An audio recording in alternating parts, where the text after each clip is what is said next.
Hi friends, welcome to ക്രിസിൽ. കഴിഞ്ഞ കുറച്ച് ദിവസങ്ങളായിട്ട് ഇന്ത്യൻ ക്രിക്കറ്റിൽ ഏറ്റവും അധികം കേൾക്കുന്നത് ഈ IPL കോച്ചുമാരുടെ കാര്യത്തിലാണ്. പല IPL ടീമുകളുടെയും കോച്ചുമാർ മാറുന്നു, പല പുതിയ ആളുകളും കോച്ചായിട്ട് വരുന്നു എന്നുള്ള വാർത്തകളൊക്കെ സജീവമാണ്. അതിൽ ഏറ്റവും പ്രധാനപ്പെട്ട ഒരാൾ എന്ന് പറയുന്നത് രാഹുൽ ദ്രാവിഡാണ്. രാഹുൽ ദ്രാവിഡ് ഇപ്പോൾ ഇന്ത്യൻ ടീമിന്റെ കോച്ചിങ് സ്ഥാനം ഒഴിഞ്ഞിരിക്കുകയാണ്. അതുകൊണ്ട് തന്നെ അദ്ദേഹം കുറച്ച് ഫ്രീ ആണ്. കാരണം അദ്ദേഹത്തിന് ഈ 12 മാസമുള്ള കമ്മിറ്റ്മെന്റ് ഒഴിവാക്കിയിട്ട് അദ്ദേഹത്തിന് IPL ആണെങ്കിൽ ഏകദേശം 2-3 മാസം ആ ടീമിന്റെ കൂടെ ഉണ്ടായാൽ മതിയായിരിക്കുമല്ലോ. കാരണം 2 മാസമാണ് IPL മാച്ചുകൾ ഉള്ളത്, പിന്നെ 1 മാസം അതിന്റെ ഒരു കോച്ചിങ് ക്യാമ്പുകളും മറ്റുള്ള കാര്യങ്ങളൊക്കെ ഉണ്ടാവും. അപ്പോൾ ആ ഒരു 3 മാസം മാത്രം സ്പെൻഡ് ചെയ്താൽ മതി എന്നുള്ളത് കൊണ്ടാണ് പലരെയും IPL ചൂസ് ചെയ്യാനായിട്ട് പ്രേരിപ്പിക്കുന്നത്. ഇന്ത്യൻ ടീമിന്റെ കോച്ചായി കഴിഞ്ഞാൽ ഏകദേശം ഓൾമോസ്റ്റ് ഒരു 10 മാസത്തോളം ടീമിന്റെ കൂടെ ഫുൾ ടൈം ഉണ്ടാവണം എന്നുള്ളതാണ്.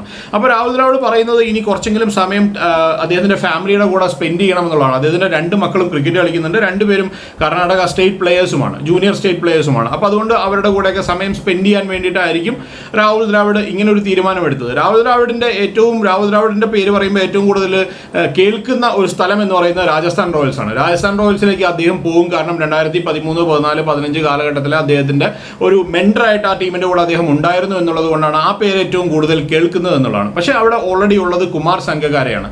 കുമാർ സംഗകാര കഴിഞ്ഞ 2-3 കൊല്ലങ്ങളായിട്ട് വലിയ മോശമല്ലാത്ത രീതിയിൽ RRനെ കൊണ്ടു നടക്കുന്നുണ്ട്. അപ്പോൾ കുമാർ സംഗകാരയെ മാറ്റിയിട്ട് രാഹുൽ ദ്രാവിഡിനെ ആ പൊസിഷനിലേക്ക് കൊണ്ടുവരാനാണോ RRന്റെ തീരുമാനം എന്നുള്ളതാണ് നമ്മൾ അറിയേണ്ട ഒരു പ്രധാന കാര്യം എന്ന് പറയുന്നത്.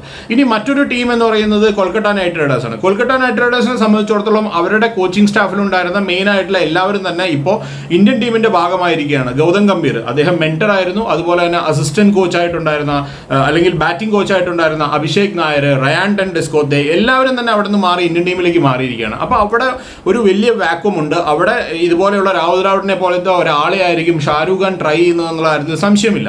പിന്നെ മറ്റൊരു സ്ഥലം കേൾക്കുന്നത് DC ആണ്. ഡൽഹി ക്യാപിറ്റൽസ് റിക്കി പോണ്ടിനെ ഒഴിവാക്കിയിരിക്കുന്നു. അപ്പോൾ ആ ഒരു പൊസിഷനിലേക്ക് രാഹുൽ ദ്രാവിഡിനെ കൊണ്ടുവരാനായിട്ടുള്ള ശ്രമം അവരുടെ ഭാഗത്തു നിന്ന് ഉണ്ട് എന്നുള്ള വാർത്തകളും കേൾക്കുന്നുണ്ട്. ഏതായാലും ഇതെല്ലാം ഊഹാപോഹങ്ങൾ മാത്രമാണ്. ഏത് ടീമിലേക്കായിരിക്കും രാഹുൽ ദ്രാവിഡ് പോകാൻ പോകുന്നതെന്നെല്ലാം ഇനി വരാൻ പോകുന്ന ദിവസങ്ങളിൽ അതിന്റെ ചർച്ചകൾ സജീവമാകുമ്പോൾ മാത്രമേ നമുക്ക് മനസ്സിലാക്കാൻ സാധിക്കുകയുള്ളൂ. രാഹുൽ ദ്രാവിഡിനെ പോലെ തന്നെ ഏറ്റവും അധികം മുഴങ്ങി കേൾക്കുന്ന മറ്റൊരു പേരെന്ന് പറയുന്നത് യുവരാജ് സിംഗിന്റെയാണ്. യുവരാജ് സിംഗ് ഇന്ന് വരെ കോച്ചിങ്ങിൽ സജീവമായിരുന്നില്ല. രാഹുൽ ദ്രാവിഡ് പറയുന്നത് പോലെ തന്നെ അദ്ദേഹത്തിന്റെ കുട്ടികൾ വളരെ ചെറിയ കുട്ടികളാണ്. അതുകൊണ്ട് തന്നെ അവർ സ്കൂളിൽ പോകുന്ന ഒരു സമയമാണ്. അതുകൊണ്ട് തന്നെ കുട്ടികളുടെ കൂടെ കൂടുതൽ സമയം സ്പെൻഡ് ചെയ്യണം എന്ന് പറഞ്ഞുകൊണ്ടാണ് അദ്ദേഹം കോച്ചിങ് ഫീൽഡിലേക്കൊന്നും വരാതിരുന്നത് യുവരാജ് സിംഗ്. പക്ഷേ യുവരാജ് സിംഗിനെ സംബന്ധിച്ചിടത്തോളം ഇപ്പോൾ പഞ്ചാബിൽ നിന്നുള്ള പ്രധാനപ്പെട്ട താരങ്ങളായിട്ടുള്ള ശുഭ്മാൻ ഗിൽ നമ്മുടെ വൈസ് ക്യാപ്റ്റനാണ് 2 ഫോർമാറ്റിൽ. അതുപോലെ തന്നെ ഇപ്പോൾ ഈ പുതിയ ഒരു താരോദയമായിട്ടുള്ള അഭിഷേക് ശർമ്മ, ഇവരെ 2 പേരെയും മെന്റർ ചെയ്യുന്നതും അല്ലെങ്കിൽ അവരുടെ കൂടെയൊക്കെ ട്രെയിൻ ചെയ്യുന്നതും യുവരാജ് സിംഗ് ആണെന്നുള്ള രീതിയിലുള്ള വാർത്തകളെല്ലാം വന്നിരുന്നു. അപ്പോൾ അതുകൊണ്ട് തന്നെ യുവരാജ് സിംഗിന് കോച്ചിങ്ങിൽ വലിയ എക്സ്പീരിയൻസ് ഒന്നും ഉണ്ടാവാൻ ചാൻസ് ഇല്ല. പക്ഷേ ഇത്രയും വലിയൊരു പ്ലെയർ ആണ്. അതുകൊണ്ട് തന്നെ അദ്ദേഹത്തിന്റെ ഈ ഒരു ഇന്റർനാഷണൽ എക്സ്പീരിയൻസ് ഡെഫിനറ്റ് ആയിട്ടും ഏത് ടീമിനും ഗുണം ചെയ്യുമെന്നുള്ള കാര്യത്തിൽ സംശയമില്ല. അപ്പോൾ അതുകൊണ്ട് തന്നെ യുവരാജ് സിംഗ് വരാൻ പോകുന്നത് ഗുജറാത്ത് ടൈറ്റൻസിന്റെ കോച്ചായിട്ടാണെന്നാണ് പറയപ്പെടുന്നത്. അപ്പോൾ ആരാധകർക്ക് സ്വാഭാവികമായും ഉണ്ടാവുന്ന ഒരു സംശയം എന്ന് പറയുന്നത് ഗുജറാത്ത് ടൈറ്റൻസിൽ ഓൾറെഡി തന്നെ ആശിഷ് നെഹ്റ അവിടെ കോച്ചായിട്ട് ഉണ്ടല്ലോ എന്നുള്ളതാണ്. പക്ഷേ ആശിഷ് നെഹ്റയും അതുപോലെ തന്നെ അവരുടെ സപ്പോർട്ട് സ്റ്റാഫുകളും എല്ലാവരും അവിടെ നിന്ന് മാറാൻ പോകുന്നു എന്നുള്ളൊരു വാർത്തകളും കേൾക്കുന്നുണ്ട്. ഞാൻ ആദ്യം പറഞ്ഞ പോലെ തന്നെ ഇതെല്ലാം ഒരു ഊഹാപോഹങ്ങൾ മാത്രമാണ്. ഏതായാലും അവരുടെ കൂടെ ഉണ്ടായിരുന്ന അവരുടെ മെന്ററായിട്ട് കൂടെ ഉണ്ടായിരുന്ന ഗ്യാരി കർസ്റ്റൺ പാകിസ്ഥാൻ ടീമിന്റെ കൂടെ അവരുടെ ടീമിന്റെ കോച്ചായിട്ട് മാറിയിരിക്കുകയാണ്. പിന്നെ അവിടെ കൂടെ ഉണ്ടായിരുന്ന ആശിഷ് കപൂറും മിഥുൻ മനാസിനെയൊക്കെ പോലെയുള്ള ആളുകളാണ് ആ ടീമിന്റെ കൂടെ ഉണ്ടായിരുന്നത്. അപ്പോൾ അവരെല്ലാവരും മാറുകയാണ്. അതിന് പ്രധാനപ്പെട്ട കാര്യമായിട്ട് പറയുന്നത് എന്താണെന്ന് വെച്ച് കഴിഞ്ഞാൽ ഈ ഗുജറാത്ത് ടൈറ്റൻസിന്റെ ഓണർമാർ എന്ന് പറയുന്നത് CVC ക്യാപിറ്റൽ എന്ന് പറയുന്ന ഒരു ഗ്രൂപ്പായിരുന്നു. ഇപ്പോൾ അവരതിന്റെ ഒരു മേജർ ഷെയർ അല്ലെങ്കിൽ ഒരു മേജർ സ്റ്റേക്ക് വിൽക്കാനായിട്ട് തീരുമാനിക്കുകയാണ്. അപ്പോൾ തീരുമാനിക്കുമ്പോൾ അതിൽ ഏറ്റവും കൂടുതൽ ഇൻട്രസ്റ്റ് കാണിച്ചിരിക്കുന്നത് അദാനി ഗ്രൂപ്പും ടോറന്റ് ഗ്രൂപ്പ് എന്ന് പറയുന്ന ഒരു ഗ്രൂപ്പുമാണ്. അപ്പോൾ ഈ ഗ്രൂപ്പുകൾ ഇതിന്റെ മേജർ ഷെയർ അല്ലെങ്കിൽ സ്റ്റേക്ക് കൺട്രോൾ ചെയ്യാൻ തുടങ്ങിക്കഴിഞ്ഞാൽ അവരുടെ ആ ഒരു കൂട്ടത്തിൽ ആശിഷ് നെഹ്റയ്ക്ക് നിൽക്കാൻ പറ്റുമോ അല്ലെങ്കിൽ അവർ പുതിയ കോച്ചിനെ തേടുമോ എന്നുള്ളതാണ് അവിടെ ഉദിക്കുന്ന ഒരു പ്രധാനപ്പെട്ട ചോദ്യം എന്ന് പറയുന്നത്. അതുകൊണ്ട് തന്നെയാണ് യുവരാജ് സിംഗിന്റെ പേര് അവിടെ മുഴങ്ങി കേൾക്കുന്നത്. ഏതായാലും ഗുജറാത്ത് ടൈറ്റൻസിന്റെ ലാസ്റ്റിലെ 3 വർഷത്തെ പെർഫോമൻസ് എന്ന് പറഞ്ഞാൽ ആദ്യ വർഷത്തിൽ തന്നെ 2022 അവർ ചാമ്പ്യന്മാരായി, 2023 റണ്ണേഴ്സപ്പ് ആയി. കഴിഞ്ഞ വർഷം അവരുടെ മോശം പ്രകടനമായിരുന്നു. കാരണം 2 പ്രധാനപ്പെട്ട താരങ്ങളെയാണ് അവർക്ക് നഷ്ടപ്പെട്ടു. ഒന്ന് ഹാർദിക് പാണ്ഡ്യ മുംബൈ ഇന്ത്യൻസിലേക്ക് ട്രേഡ് ചെയ്യപ്പെട്ടു, മറ്റൊന്ന് മുഹമ്മദ് ഷമി പരിക്ക് കാരണം ഈ ടൂർണമെന്റിൽ മുഴുവനായിട്ടും ഈ കഴിഞ്ഞ വർഷം കളിച്ചില്ല എന്നുള്ളതാണ്. അപ്പോൾ അതുകൊണ്ട് തന്നെ അവരൊരു പുതിയ കോച്ചിന്റെ കീഴിലായിരിക്കും ഇനി വരാൻ പോകുന്നതെന്നാണ് സൂചിപ്പിക്കുന്നത്. ഏതായാലും നമ്മൾ ഇപ്പോൾ നോക്കുകയാണെങ്കിൽ ഗുജറാത്ത് ടൈറ്റൻസിന്റെ ക്യാപ്റ്റനായിട്ട് ആയിട്ടുള്ളത് ശുഭ്മാൻ ഗില്ലാണ്. അപ്പോൾ ശുഭ്മാൻ ഗില്ലിന്റെ മെന്ററാണ് യുവരാജ് സിംഗ് എന്നുള്ളത് കൊണ്ട് തന്നെ ആ ഒരു കോമ്പിനേഷൻ എപ്പോഴും ക്രിക്കറ്റിൽ ഈ ഒരു കോമ്പിനേഷൻ അത് കോച്ചിങ് സ്റ്റാഫിലാണെങ്കിലും സപ്പോർട്ട് സ്റ്റാഫിലാണെങ്കിലും ഒക്കെ ഈ കോമ്പിനേഷൻ എന്ന് പറയുന്നത് വളരെ ഇമ്പോർട്ടൻ്റ് ആണ്. ഇപ്പോൾ എന്തുകൊണ്ടാണ് ഇന്ത്യൻ ടീമിലേക്ക് ഗൗതം ഗംഭീർ വന്നപ്പോൾ അദ്ദേഹത്തിന്റെ കൂടെ ഉണ്ടായിരുന്ന പല സപ്പോർട്ട് സ്റ്റാഫുകളെയും അദ്ദേഹമായിട്ട് മിങ്കിൾ ചെയ്യാൻ പറ്റുന്ന ആളുകളെല്ലാം അദ്ദേഹം ഇതിലേക്ക് കൊണ്ടുവന്നത് അതുകൊണ്ടാണ്. അപ്പോൾ ഇതൊരു ടീം വർക്കാണ് ശരിക്കും പറഞ്ഞു കഴിഞ്ഞാൽ. ഇപ്പം നമ്മൾ ഈ ഗുജറാത്ത് ടൈറ്റൻസിന്റെ കാര്യം പറയുമ്പോൾ എപ്പോഴും എല്ലാവരും പറയുന്ന ഒരു കാര്യം ഈ ആശിഷ് നെഹ്റയും ഗ്യാരി കസ്റ്റണും മിഥുൻ മനാസും ആശിഷ് കപൂറും എല്ലാവരും ഒരു നല്ല ഒരു ടീമായിരുന്നു എന്നുള്ള രീതിയിൽ പറയാറുണ്ട്. ഇപ്പോൾ MS ധോണിയും സ്റ്റീഫൻ ഫ്ലെമിങ്ങും അങ്ങനെയുള്ള ഒരു കോറായിട്ടുള്ള ആളുകളാണ്. അവരുടെ ഒരു ഗ്രൂപ്പ് എന്ന് പറയുന്നത് നല്ലതാണെന്ന് പറയാറുണ്ട്. അപ്പോൾ അതുപോലെ തന്നെ ഇതിലും ലൈക്ക് മൈൻഡഡ് ആയിട്ടുള്ള ആളുകളാണെങ്കിൽ കാര്യങ്ങൾ മുന്നോട്ട് കൊണ്ടുപോകാൻ എളുപ്പമായിരിക്കും എന്നുള്ളത് കൊണ്ടാണ് അങ്ങനെയൊക്കെ ചിന്തിക്കുന്നത്. അപ്പോൾ അതുകൊണ്ട് തന്നെ ശുഭ്മാൻ ഗിൽ GTയുടെ ക്യാപ്റ്റൻ ആയിട്ടുള്ളപ്പോൾ യുവരാജ് സിംഗ് അവിടേക്ക് വരിക എന്ന് പറയുന്നത് നല്ലൊരു കാര്യമാണ്. കാരണം യുവരാജ് സിംഗിന് അത്രത്തോളം ഇന്റർനാഷണൽ എക്സ്പീരിയൻസ് ഉള്ള താരമാണ്. ഇന്ത്യയുടെ ഒരു കാലത്തെ മാച്ച് വിന്നർ ആയിരുന്നു യുവരാജ് സിംഗ്. അദ്ദേഹം ഈ ഒരു ഫീൽഡിലേക്ക് വരിക എന്ന് പറയുന്നത് തന്നെ യങ്സ്റ്റേഴ്സിനെ സംബന്ധിച്ചിടത്തോളം വലിയ ഒരു ന്യൂസ് ആണ് എന്നുള്ളതാണ്. ഇനി മറ്റൊരു പ്രധാനപ്പെട്ട താരം എന്ന് പറയുന്നത് VVS ലക്ഷ്മണാണ്. VVS ലക്ഷ്മണനെ സംബന്ധിച്ചിടത്തോളം അദ്ദേഹം NCAയുടെ ഹെഡായിട്ടാണ് ഉണ്ടായിരുന്നത്. അദ്ദേഹം ഇപ്പോൾ NCAയുടെ ഹെഡ് എന്ന് പറയുന്ന പൊസിഷനിൽ നിന്ന് മാറുകയാണ്.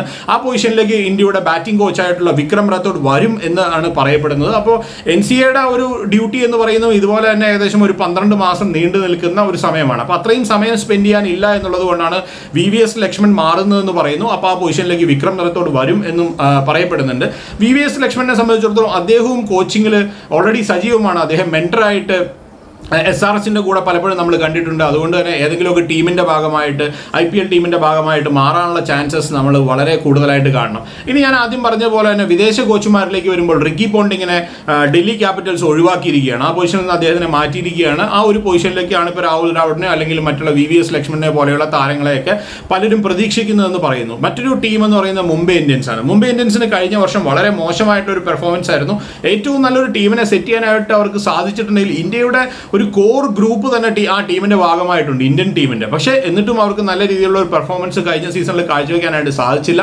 അതുകൊണ്ട് തന്നെ അവരുടെ കോച്ചായിട്ടുള്ള മാർക്ക് ബൗച്ചറിനെ മാറ്റാനുള്ള സാധ്യതയുണ്ടെന്ന് പറയുന്നു. അവിടേക്കും രാഹുൽ ദ്രാവിഡിന്റെ പേര് പറഞ്ഞു കേൾക്കുന്നുണ്ട്. രാഹുൽ ദ്രാവിഡ് ആ ഒരു പൊസിഷനിലേക്ക് മുംബൈ ഇന്ത്യൻസിലേക്ക് വരും എന്നുള്ള ഒരു ന്യൂസും പറഞ്ഞു കേൾക്കുന്നുണ്ട്. എഗെയിൻ ഞാൻ പറയുന്നത് ഇതെല്ലാം ഊഹാപോഹങ്ങൾ മാത്രമാണ്. ആരൊക്കെ എന്തൊക്കെയാണ് ഡിസ്കസ് ചെയ്യുന്നതിനെ പറ്റിയിട്ടുള്ള കൃത്യമായിട്ടുള്ള കാര്യങ്ങളൊന്നും നമുക്ക് കൃത്യമായിട്ട് അറിയില്ല. പിന്നെ മറ്റൊരു താരം എന്ന് പറയുന്നത് ഗ്യാരി കസ്റ്റൺ. ഓൾറെഡി നമുക്കറിയാം അദ്ദേഹം പാകിസ്ഥാന്റെ കോച്ചായിട്ട് പോയി എന്ന് ഞാൻ പറഞ്ഞു. ഇനി മറ്റൊരാളെന്ന് പറയുന്നത് ട്രെവർ ബെയ്ലീസ് ആണ്. ഓസ്ട്രേലിയക്കാരനായിട്ടുള്ള അദ്ദേഹം പഞ്ചാബ് കിങ്സിന്റെ കോച്ചായിട്ട് ഈ കഴിഞ്ഞ സീസണിൽ മുഴുവൻ ടീമിന്റെ കൂടെ ഉണ്ടായിരുന്നു.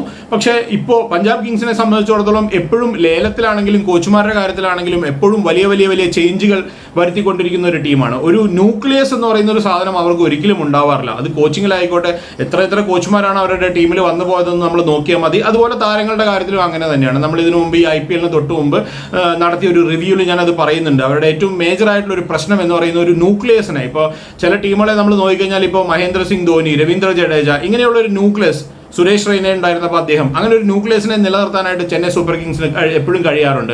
മുംബൈ ഇന്ത്യൻസിലേക്ക് വരുവാണെങ്കിൽ രോഹിത് ശർമ്മ, ജസ്പ്രീത് ബുംറ, ഹാർദിക് പാണ്ഡ്യ അതിൻ്റെ ഇടയിൽ പോയി, പക്ഷേ അഗെയിൻ തിരിച്ചു വന്നു. സൂര്യകുമാർ യാദവ്, ഇങ്ങനെ ഒരു ന്യൂക്ലിയസിനെ നിലനിർത്താൻ അവർക്കും സാധിക്കാറുണ്ട്. ഈ രണ്ട് ഫ്രാഞ്ചൈസികളാണല്ലോ IPL ഏറ്റവും കൂടുതൽ വിജയങ്ങൾ നേടിയിരിക്കുന്നത്. അതുകൊണ്ടാണ് ആ രണ്ട് ഫ്രാഞ്ചൈസികളെ ഞാൻ എക്സാമ്പിളായിട്ട് പറയാനുള്ള കാരണം. അപ്പോൾ അതുപോലെ തന്നെ ഒരു ന്യൂക്ലിയസിനെ ഒരിക്കലും നിലനിർത്താൻ പറ്റാതെ പോകുന്ന ഒരു ടീമാണ് പഞ്ചാബ്. അപ്പോൾ അതുകൊണ്ട് തന്നെ ട്രെവർ ബെയ്ലീസ് മാറിയിട്ട് പുതിയൊരു കോച്ച് വരും എന്നുള്ള പ്രതീക്ഷ ാണ് പഞ്ചാബ് കിങ്സിന്റെ ആരാധകരും. ഇനി മറ്റൊരാളെന്ന് പറയുന്നത് പരാസ് മാംബ്രയാണ്. പരാസ് മാംബ്രെ നമ്മുടെ ബൗളിംഗ് കോച്ചായിരുന്നു ഇന്ത്യൻ ടീമിന്റെ. അപ്പോൾ അദ്ദേഹത്തിന്റെ ഡ്യൂട്ടി കഴിഞ്ഞിരിക്കുകയാണ്. അത് മോണി മോർക്കൽ ഏറ്റെടുക്കുമെന്നാണ് പറയപ്പെടുന്നത്. അപ്പോൾ അതുകൊണ്ട് തന്നെ പരാസ് മാംബ്രയും ഫ്രീ ആണ്. പക്ഷേ പരാസ് മാംബ്രയൊക്കെ ഒരു സപ്പോർട്ട് സ്റ്റാഫിന്റെ റോളിൽ മാത്രമേ നമുക്ക് കാണാൻ സാധിക്കൂ. അദ്ദേഹം ഒരു ബൗളിംഗ് കോച്ചായിട്ട് ചിലപ്പോൾ ഏതെങ്കിലും ഒരു IPL ടീമിന്റെ കൂടെ ഉണ്ടാവാനുള്ള ചാൻസസ് വിദൂരമല്ല. അപ്പോൾ ഞാൻ ആദ്യം പറഞ്ഞതുപോലെ തന്നെ ഇതെല്ലാം ഊഹാപോഹങ്ങൾ മാത്രമാണ്. പക്ഷേ ഇതിനെപ്പറ്റിയുള്ള ചർച്ചകൾ മാർക്കറ്റിൽ സജീവമാണ്. പല ഫ്രാഞ്ചൈസികളുടെ റെപ്രസെന്റേറ്റീവ്സും അവർ ഇതുപോലെയുള്ള കോച്ചുമാരായിട്ട് ബന്ധം വയ്ക്കുന്നുണ്ട്. ഇങ്ങനെയുള്ള മാറ്റങ്ങൾക്കായിട്ട് അവർ ശ്രമിക്കുന്നുണ്ട്. കാരണം എന്താണെന്ന് വെച്ച് കഴിഞ്ഞാൽ ഇതിൽ ഏറ്റവും ഇമ്പോർട്ടൻ്റ് ആയിട്ടുള്ള കാര്യം IPL ജയിക്കുക എന്നുള്ളത് തന്നെയാണ്. IPL ജയിക്കുമ്പോഴാണ് നമ്മുടെ ഫാൻ ബേസ് കൂടുന്നത്, അല്ലെങ്കിൽ അവർക്ക് കൂടുതൽ ഇൻകം അല്ലെങ്കിൽ റവന്യൂ ജനറേറ്റ് ചെയ്യാനായിട്ട് സാധിക്കുന്നത്. അപ്പോൾ എല്ലാ ടീമുകളും ഏറ്റവും ബെസ്റ്റ് ആയിട്ടുള്ള ആളുകളെ അവരുടെ ടീമിലേക്ക് സപ്പോർട്ട് സ്റ്റാഫായിട്ട് കൊണ്ടുവരാനായിരിക്കും ശ്രമിക്കുക. ഏതായാലും അടുത്ത കുറച്ച് മാസങ്ങൾക്കുള്ളിൽ തന്നെ കൃത്യമായിട്ടുള്ള ഒരു വിവരം നമുക്ക് ലഭിക്കുമെന്നാണ് വിചാരിക്കുന്നത്. മറ്റൊരു വീഡിയോയുമായിട്ട് നമുക്ക് വീണ്ടും കാണാം.